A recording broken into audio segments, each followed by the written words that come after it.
Amongst the grand total, Your Excellency, 5 are female, 1 from the Republic of South Africa, and 4 are Ugandans.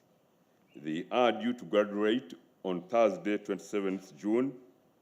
All planning factors remain constant. The faculty is composed of 1 each from the East African Community Partner States, less Democratic Republic of Congo, Somalia, and indeed South Sudan. 1 directing staff from the Republic of South Africa, and a team of 4 from the Republic of India who play an advisory role. The Ugandan teaching staff are 22 in total. Your Excellency, the college is desirous of embarking on the professionalization process of the Uganda People's Defense Forces as far as socio-economic transformation is concerned. Next 3 to 5 years, which will go a long way at. I can be answering these 2 questions. An origin, having discovered that I'm from Toro Kingdom, the Democratic Republic of Congo refused to renew the mandate. But despite the deployment of the SADC forces, the Democratic Republic of Congo are in a better situation. So my question is, how best can the Democratic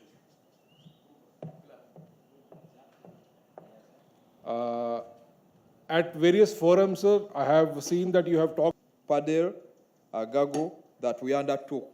So the statistics service so that they can come on board. Yes, sir. I think those 3 questions are very good. Because the interests, if they do that, there will be no problem at all. About the problem of the politics of identity. We talk of the trinity of Shatu will work. But you need the neighbors. We speak the same language.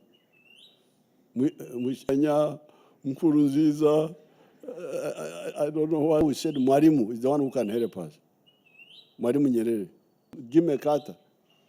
But nobody can tell me lies about and the international.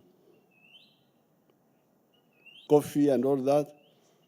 But like manufacturing, more from India than India buys from us. Our line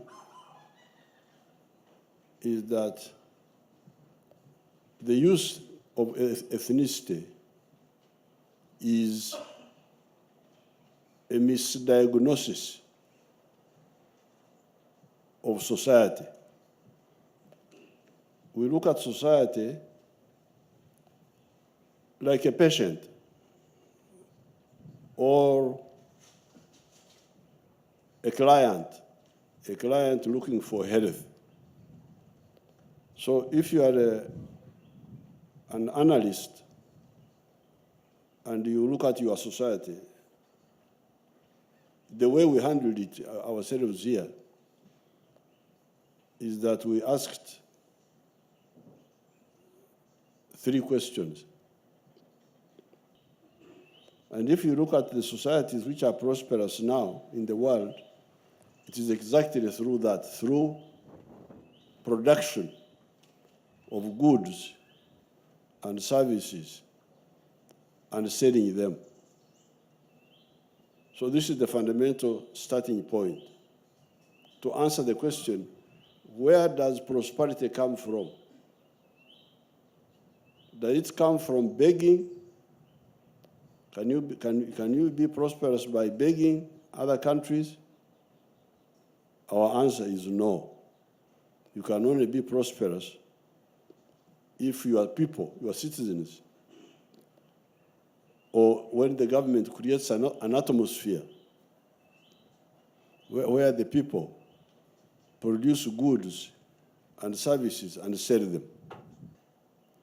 So we give back all their properties. They had a few properties. They had just 4,000 properties in the whole of Uganda. We gave them back.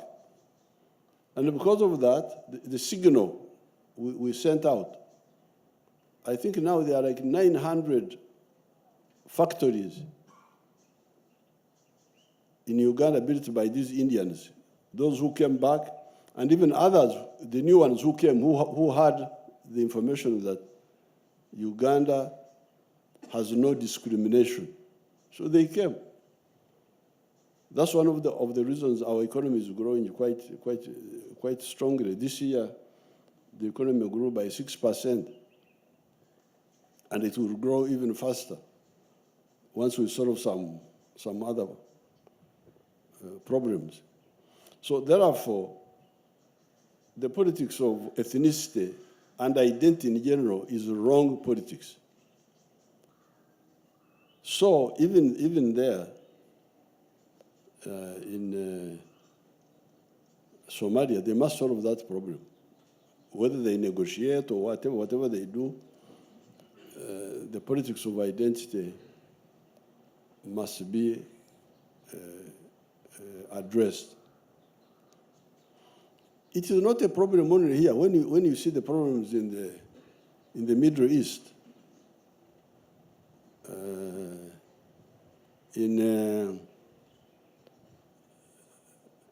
like Lebanon, that's how Lebanon started. The Sunni and the Shia and the Christians, that's how Lebanon started. And South Sudan. So I think these are the only remaining big ones. The railway especially, and the market access. The rest, things are moving.